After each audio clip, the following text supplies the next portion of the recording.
হয়নি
করিমগঞ্জ থানাত করতে পারো, এসপিত করতে পারো, খালিগঞ্জ করতে পারো, রামকৃষ্ণনগর করতে পারো, কতটা থানা আছে। এর বাদে আপনার বৈরমনগরও আছে। আপনার এখানে যদি স্টাফ নাই তে আপনার তো মোটামুটি ফোন নম্বরে কত সময় স্টাফ আনতেই পারো। আপনার 2 ঘন্টা যাবত গেছে আমরা ফেসার দেবার বাদে ও ফোন মারছে বেটায়।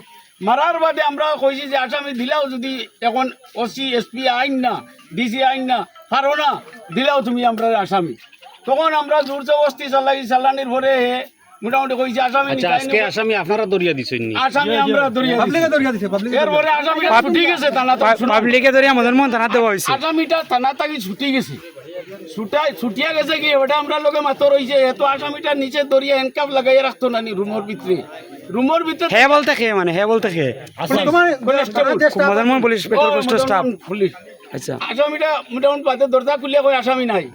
আবার আমার মানুষে বেরিয়া কুদাইয়া তারে ধরা হয়েছে আসামি দরিয়া। তখন কালীগঞ্জের ইনচার্জ আইসুন থান সম্মুখে ধরা হয়েছে তারে কুদাইয়া, বুঝছো নি দরিয়া থানাত নিছই।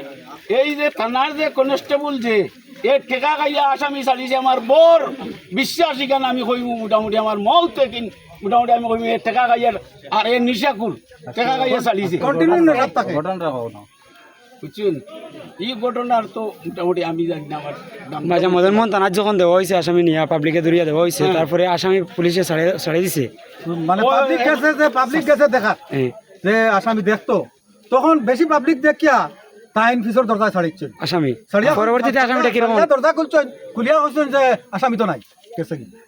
তো গেল কোন ক্ষেত্রে গেল টাইম ছাড়লা না বাইয়া গেল না জানালা বাই গেল তা কইতে পারি না। বর্তমানে আসামি কই আছে? বর্তমানে আসামি বর্তমানে তো থানার পাবলিকে দরিয়া গেছে। আপোনালোকে যিখিনি কথা ক'লে আমি শুনছে আৰু সেইখিনিৰ ওপৰত বিহিত ব্যৱস্থা হ'ব, লফুলি হ'ব, টেনশ্যন নল'ব। আমাৰ ফালৰ পৰা যতটো ছাপোৰ্ট লাগে আপোনালোকক আমি ৰাইজক ছাপোৰ্ট কৰিম। আপোনালোক আমি এটা কথা দিম। ঠিক আছে ঠিক আছে। কি হৈছে মানে এটা দুৰ্ভাগ্যজনক ঘটনা। নিষ্পাপ শিশু 8 বছৰীয়া ছোৱালী তেওঁক আমি যি প্ৰাৰম্ভিক অনুসন্ধানত পাইছোঁ মাৰ্ডাৰ কৰা হৈছে, ৰেপ কৰি মাৰ্ডাৰ কৰা হৈছে বুলি আমি প্ৰাৰম্ভিক অনুসন্ধানত আমি পাইছোঁ। বাকী অনুসন্ধান কৰিব লাগিব, যদি এতিয়া গোটেইখিনি কথা ক'ব নোৱাৰিম যদি চাই আছোঁ। আৰু যিজন আছামী আছিলে যিজন তেওঁক কৰায়ত্ব কৰা হৈছে আৰু বাকী আমাৰ অনুসন্ধান চলি আছে। আৰু দুখীয়া যাতে আমি শাস্তি পায় তাৰ বাবে আমি যিখিনি কৰণীয় আছে গোটেইখিনি প্ৰচিডিউৰ ফ'ল' কৰি কৰা হৈছে। আৰু আগতো যি অনুসন্ধান কৰিব লগা আছে সেইখিনি ভালকৈ কৰিম।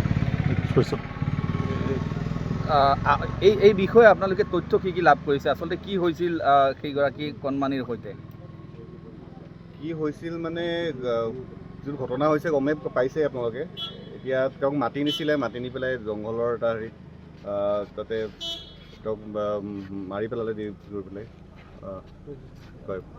কাপোৰেৰে দি পেলাই। আৰু তাৰ লগতে ৰেপ কৰাৰো মানে পাইছে, সন্দেহ কৰা হৈছে বস্তুখিনি। সেইখিনি আমি যিখিনি পাইছোঁ আমি এতিয়া চাই আছোঁ বাকীখিনি কথাত। আৰু আমি এইটোৰ কাৰণে আমি যত্নবান আছোঁ যাতে দোষীক আমি এটা দৃষ্টান্তমূলক শাস্তি দিব পাৰোঁ। দুৰ্ভাগ্যজনক ঘটনাৰ এটা দৃষ্টান্তমূলক আগলৈ যাতে এনেকুৱা ঘটনা হ'ব নোৱাৰাকৈ দৃষ্টান্তমূলকভাৱে আমি শাস্তি দিব পাৰোঁ তাৰ ব্যৱস্থা কৰি আছোঁ। ইয়াতে আৰক্ষীৰ বিৰুদ্ধেও ৰাইজে যথেষ্ট ক্ষোভ বুজাইছে, যিহেতু এইখন মদন মোহন পেট্ৰল পোষ্ট। ইয়াতে আৰক্ষীক খবৰ দিয়াৰ পিছতো আৰক্ষী যোৱা নাছিল বুলি অভিযোগ উত্থাপন হৈছে।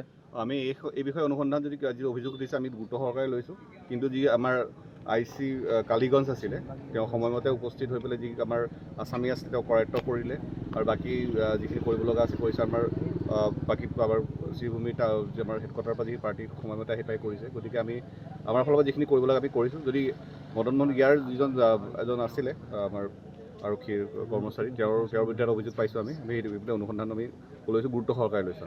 ইয়াত আৰু এটা অভিযোগ আছে, স্থানীয় ৰাইজে অভিযোগ কৰিছে যে যিগৰাকী অভিযুক্ত সেইগৰাকীক যেতিয়া এই আৰক্ষী চকীত লৈ অনা হৈছিল ইয়াৰ পিছত এৰি দিয়া হৈছিল।